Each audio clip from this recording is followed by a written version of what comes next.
Hello friends, this is Praveen. Welcome to our YouTube channel. In today's lecture, we are going to discuss the 3 points. Number 1, condition for zero resultant vector. Number 2, proof of sine rule and cosine rule using the condition for zero resultant vector. And point number 3, formula for the volume of the parallelopiped.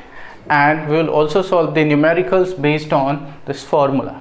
So let's start with the first point, condition for zero resultant vector. Condition for zero resultant vector. Let's see what is the condition for zero resultant vector. When 3 vectors acting at the same point object at the same time are represented in magnitude and direction by the 3 sides of a triangle taken in a cyclic order, then their resultant, that is vector sum, is 0. And the object is said to be in equilibrium. This is called as condition for zero resultant vector. So what points we have to remember? There must be acting the 3 forces at the same point, and those 3 vectors must be represented along the 3 sides of a triangle taken in the same order. All the 3 vectors must be taken in the same order along the 3 sides of a triangle.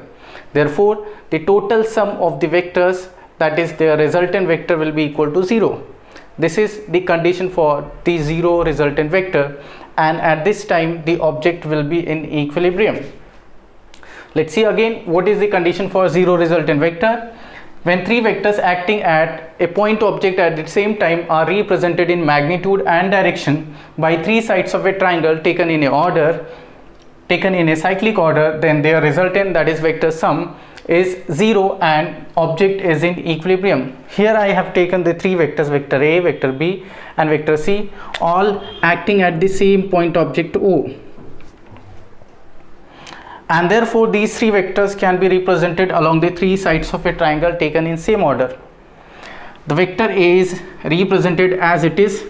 Vector B is shifted parallel to itself by the property of a free vector. A free vector can be shifted parallel to itself without affecting its magnitude as well as direction. So I will shift the vector B such that the tail of the vector B will join with the head of the vector A.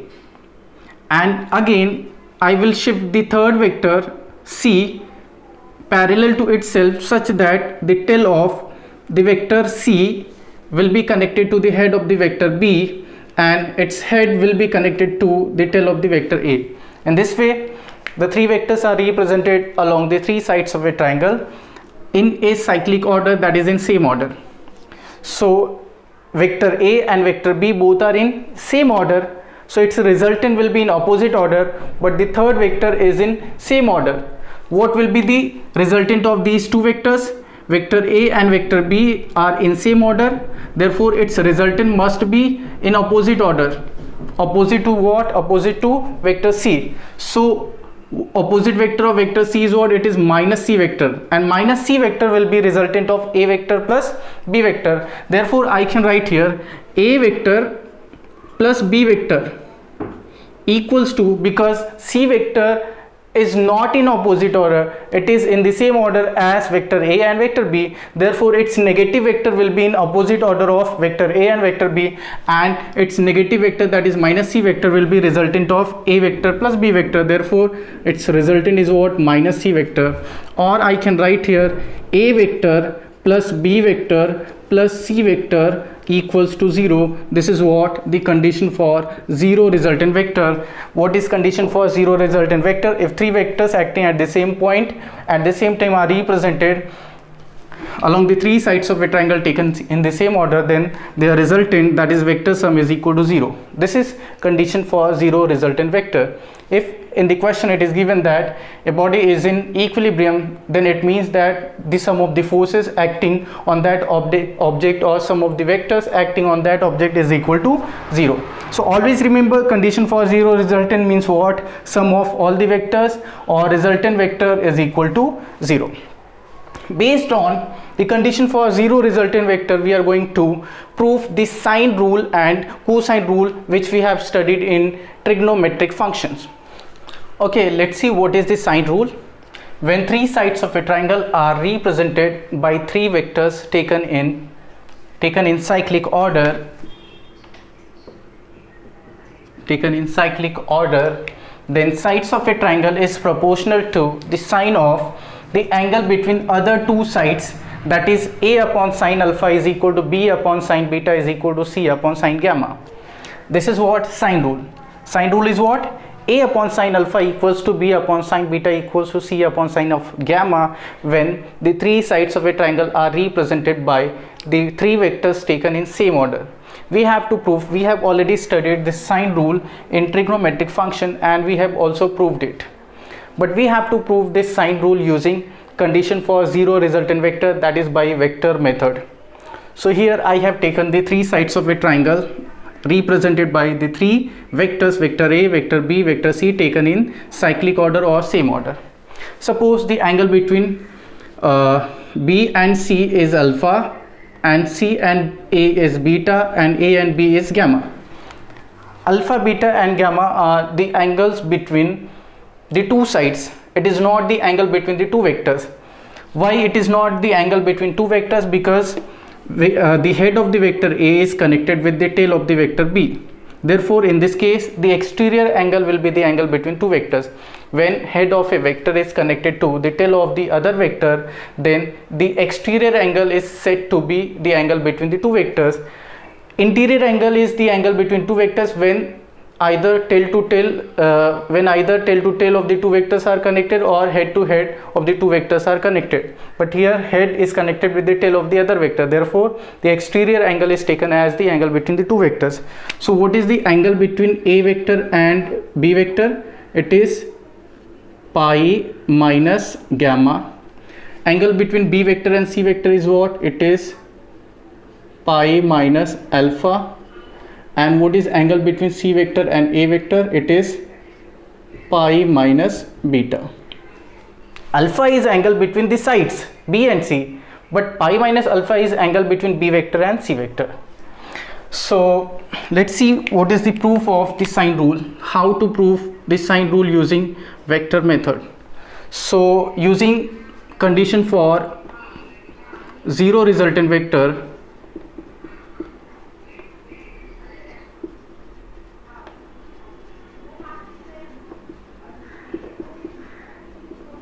we can write here as three vectors are taken in cyclic order along the three sides of a triangle. Therefore, their vector sum will be equal to 0. That is vector A plus vector B plus vector C is equal to 0. Or I can write here A vector plus B vector is equal to minus C vector. Is equal to minus C vector. Let this is equation number 1. Now multiplying equation number 1 by C from both sides. So if I multiply equation 1 by C vector from both sides, then I get what? I get A vector cross C vector. I am taking the cross product of equation number 1 by C vector from both sides. So A vector cross C vector plus B vector cross C vector equals to minus C vector cross C vector. As we know that self cross product of a vector is always equal to 0 vector, that is right hand side will be equal to 0. Therefore I can write here A vector cross C vector plus B vector cross C vector equals to 0. Taking B vector cross C vector on right hand side, we get what? A vector cross C vector is equal to minus B vector cross C vector. Now let's take the mod of both sides. Then we get what? Mod of A vector cross C vector is equal to mod of minus B vector cross C vector. So whether a vector is positive or negative, its magnitude will always be positive. So taking the mod, I get what? It is AC sine, what is angle between A vector and C vector? It is pi minus beta. So I get what? Sine pi minus beta. And this is equal to what? Its mod will be positive. So it is BC sine pi minus, what is angle between B and C? It is pi minus alpha. As you know that sine pi minus theta is plus sine theta, therefore we get what? C will be cancelled from both sides, then we get what? A sine beta equals to B sine alpha. Now using alternando, we get what? We get A upon sine alpha equals to B upon sine beta. That this is equation number 2. Okay, so I have taken sine alpha to this side and sine beta to the right side, therefore I get what? I get A upon sine alpha equals to B upon sine beta. This is equation number 2. Now again multiplying equation number 1 by A vector, we get what? I can write here equation number 1 into cross product by A vector. I get what? A vector cross A vector plus B vector cross A vector equals to minus C vector cross A vector. Okay, this is self cross product, so will be equal to 0, plus this is B vector cross A vector equals to minus C vector cross A vector. Taking mod of both sides, so taking mod, I get what? I get BA sine, what is angle between vector B and vector A?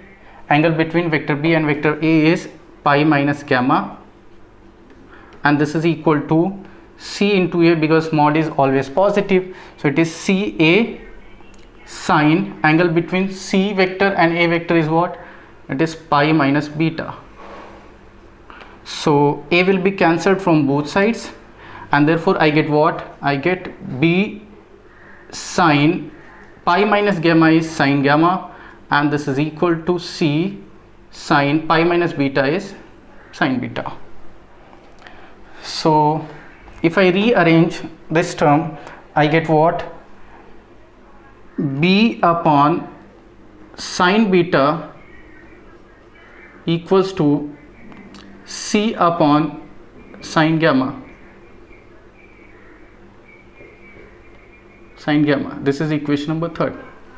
As I see equation number 2 and 3, A upon sine alpha is equal to B upon sine beta, but B upon sine beta is equal to C upon sine gamma. Therefore A upon sine alpha is equal to B upon sine beta is equal to C upon sine gamma. Therefore from equation 2 and 3, I get what? A upon sine alpha equals to B upon sine beta equals to C upon sine gamma. This is the proof of sine rule. Next one, we have to prove the cosine rule. What is cosine rule? When three sides of a triangle are represented by three vectors taken in cyclic order, then cos of alpha equals to b square plus c square minus a square upon 2bc, cos of beta equals to c square plus a square minus b square upon 2ac, and cos square gamma is equal to a square plus b square minus c square upon 2ab. These three formulas are known as cosine rule. So here I have taken the three vectors, vector A, vector B, vector C, along the three sides of a triangle in the same order, and suppose alpha, beta, gamma are the angle between the two sides of a triangle. So angle between the vectors will be the exterior angle, as I have discussed in sine rule. So I have to prove these three formulas. So I am going to prove the first formula, and similarly we can prove the second and third by taking the different conditions. So let's see how to prove the cosine rule. So I am going to prove the first formula. So I will use the condition for zero resultant vector, as three vectors are taken in same order.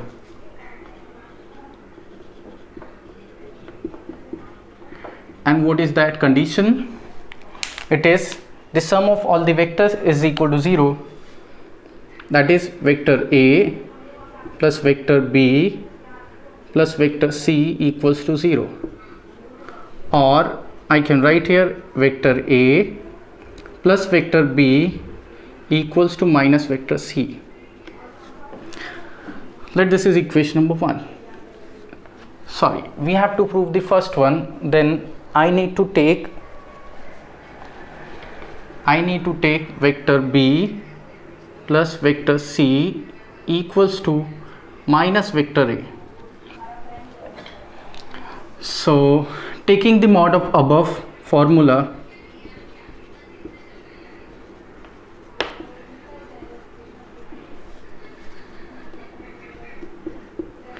I get what?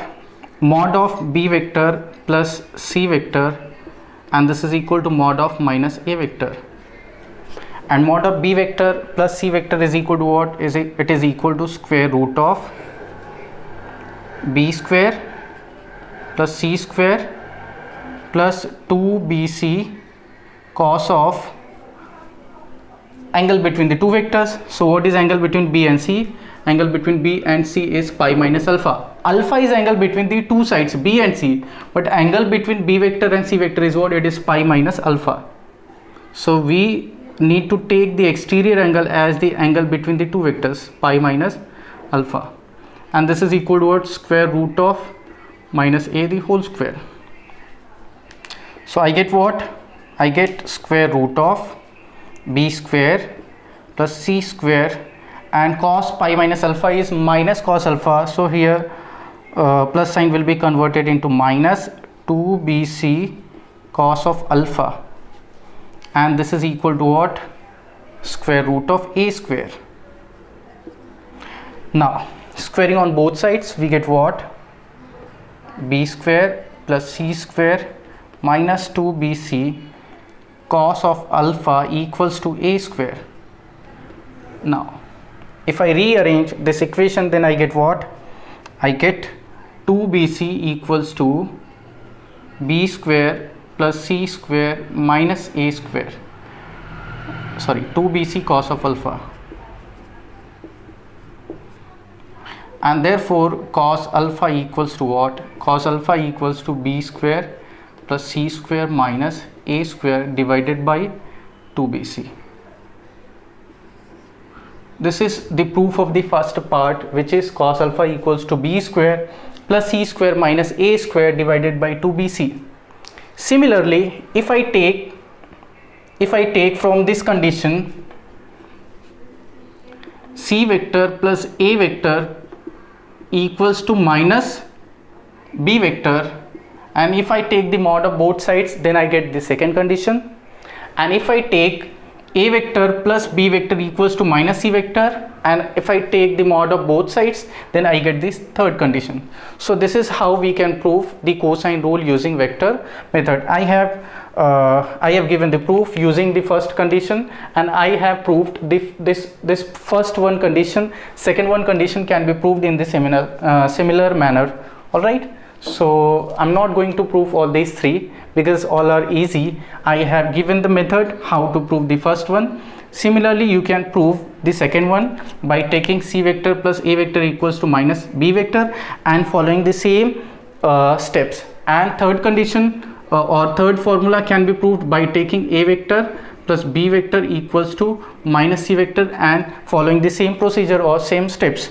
Now taking the mod of both sides and then taking the square roots and squaring both sides and shifting and rearranging the terms, we get cos beta and cos gamma as equal to this and this. All right. So this is what the proof of the cosine rule. Now let's see how to determine the volume of a parallelepiped. Volume of a parallelepiped whose three sides are represented by three vectors, vector A, vector B and vector C, as adjacent edges is given by scalar triple product of three vectors, which is a scalar. When we are given the three vectors, vector A, vector B, vector C, as the three adjacent sides of a parallelepiped, then the volume of the parallelepiped is given by the scalar triple product of the three vectors, which is also a scalar quantity. when we take the scalar triple product of three vectors, then resultant is a scalar, not a vector, because volume is a scalar quantity, and that triple product is given by V is equal to, V is what? V is representing the volume of a parallelopipe, and is equal to what? A vector dot B vector cross C vector, and this is equal to what? This is equal to determinant Ax Ay Az, Bx By Bz, and Cx Cy Cz. In first row we have the components of vector A, vector B, and vector C. Vector A is equal to Axi cap plus Ayj cap plus Azk cap. Vector B is equal to Bxi cap plus Byj cap plus Bzk cap, and vector C is equal to Cxi cap plus Cyj cap plus Czk cap. Always remember, when we are given the three vectors along the three adjacent sides and the three vectors are represented in terms of their components, then this formula, that is determinant formula, is used for calculating the volume of the parallelopipe. And if we are given directly vector A, vector B, and vector C, then we use the scalar triple product. See, these two products will be a vector, and then we will take the dot product of the two vectors. There is also one thing which is coming into my mind, is vector A dot vector B dot vector C is possible or not. So I will say this is not possible. Why? Because vector B dot vector C will be a scalar quantity, or it will give a scalar value, and vector A is a vector. So dot product of a vector with a scalar is not possible. We need, or we are required, two vectors for the scalar product or dot product. But here we have a vector and another one is a scalar. So dot product is not possible between vector and scalar. It is possible only in case when the two quantities are vector. So B vector dot C vector will give a scalar, whereas it is a vector. So dot product of A vector dot B vector and C vector will not be possible. What is the scalar triple product? It is A vector dot B cross C vector, because it gives a scalar quantity and its product is also possible, because B vector cross C vector is a vector, and again there is outside a vector, so we can take the dot product of vector with another vector.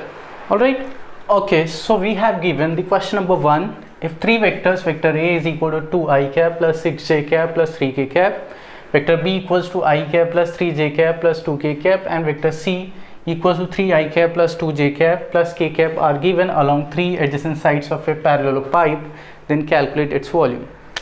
So as we have earlier studied that volume of parallelopipe, which is equal to A vector dot B vector cross C vector, and that is equal to what?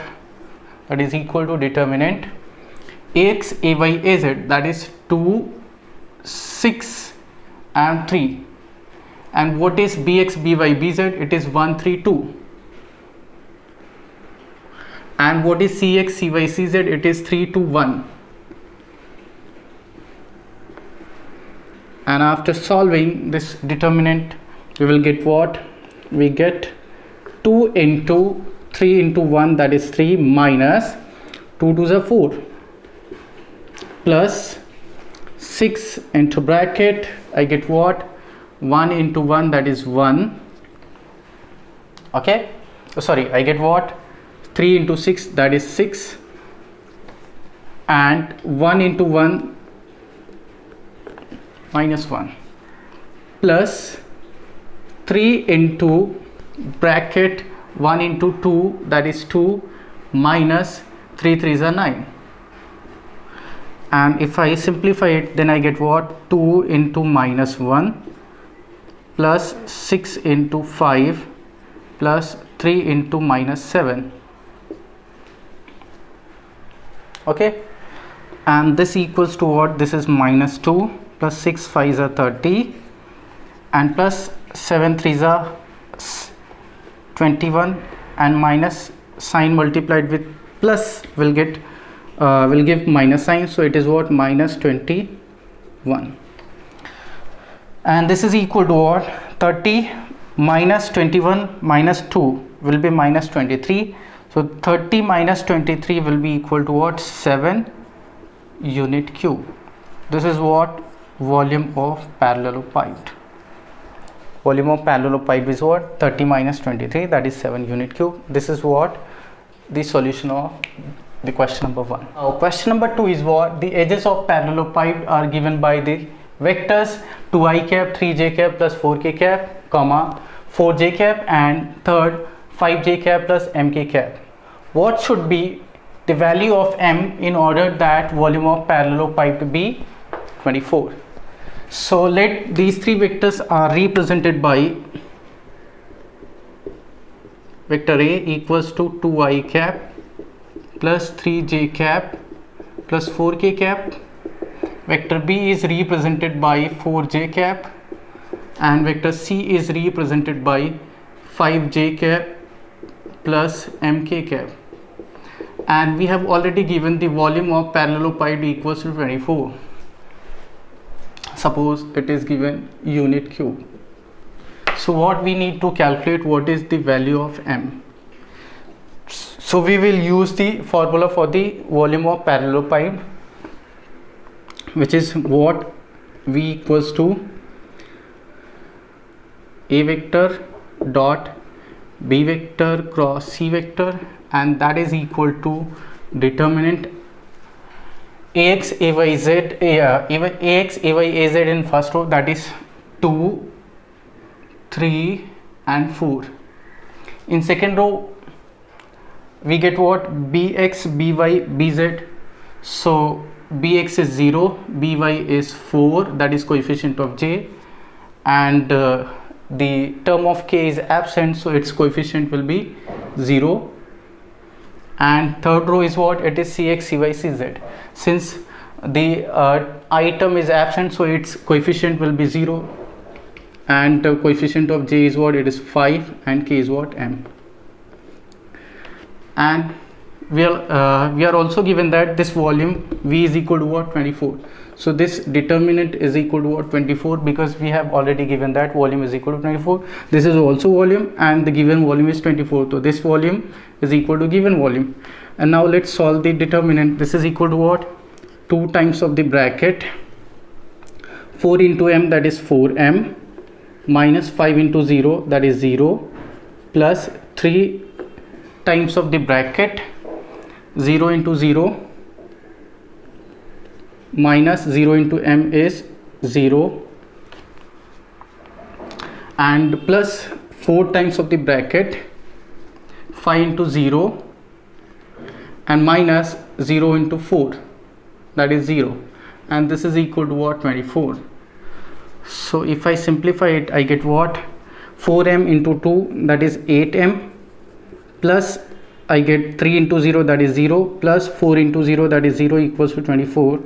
Therefore 8m equals to 24, and therefore m equals to 24 divided by 8, that is equal to 3.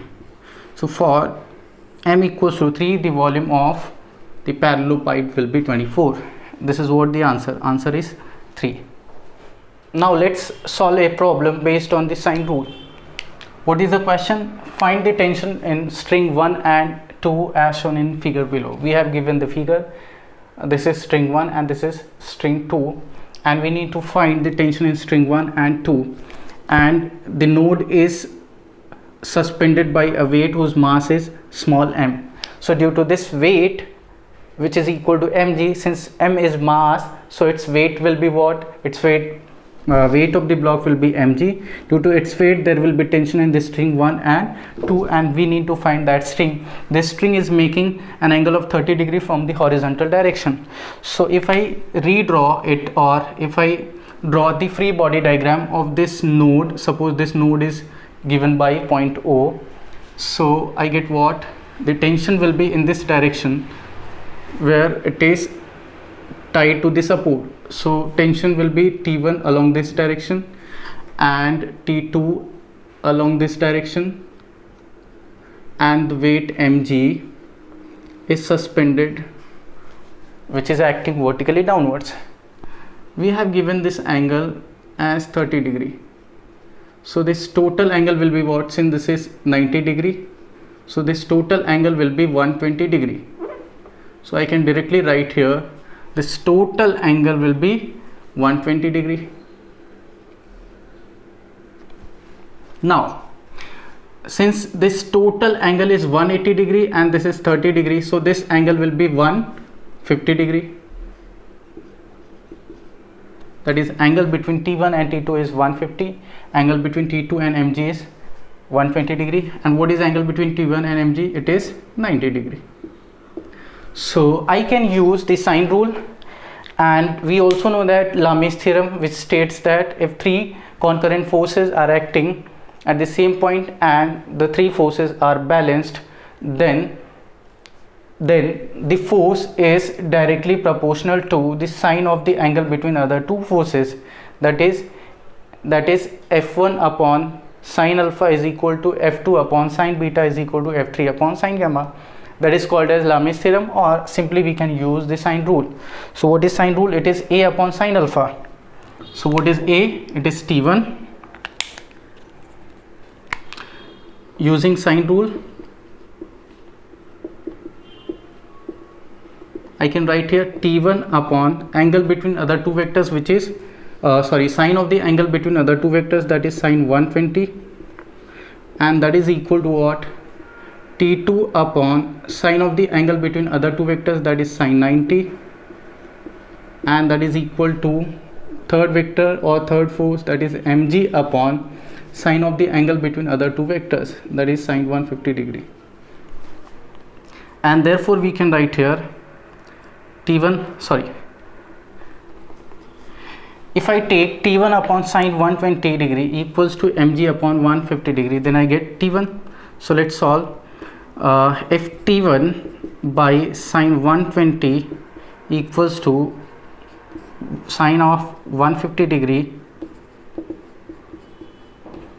then I get what? T1 by sine 120 is what? Sine 90 plus 30.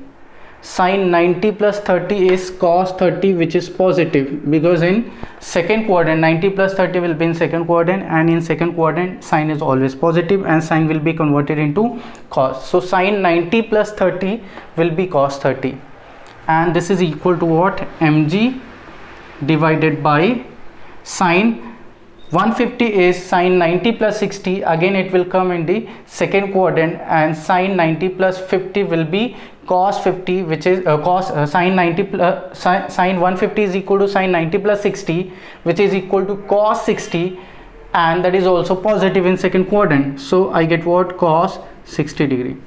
And if I solve these two, I get what? T1 upon cos 30 is what? Cos 30 is root 3 by 2, and this is equal to mg upon cos 60 is 1 by 2. So 2 will get cancelled, and I get what? T1 is equal to root 3 will be multiplied to mg, and I get root 3 mg. This is the value of T1. Now I need to solve these two. I need to find the value of T2 by equating these two. So if I take T2 upon sine 90 equals to mg upon sine 150, then I get what? I get T2 upon sine 90 is what? It is 1, and this is equal to mg divided by sine 150. I have got here 1 by 2, and therefore T2 is equal to what? T2 is equal to 2 will be multiplied to mg, so I get 2 mg. So this is what? The value of T2. So T1, which is tension in the first string, is equal to root 3 mg, and T2, which is tension in the second string, is equal to 2 mg. Okay, so how I got the value of T1?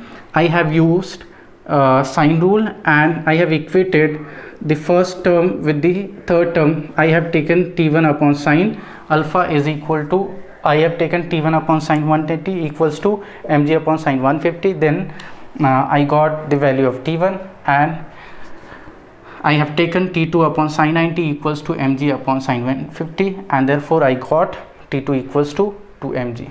So in this way we can solve the problems based on the sine rule. I can also use the component method. I can resolve T2 in vertical and horizontal direction. Since it is in equilibrium, therefore the total forces along y direction as well as x direction will be equal to 0, and therefore by solving I can get the value of T1 and T2. And this is another method. You can also use sine rule, or you can use the method of resolving the vectors along x direction and y direction. So friends, that's all for today. I think we have learned enough about the vectors. This chapter is over, and in next lecture we are going to discuss the next chapter, which is mathematical tools. So for today, that's all. Thanks for watching my videos. Bye bye.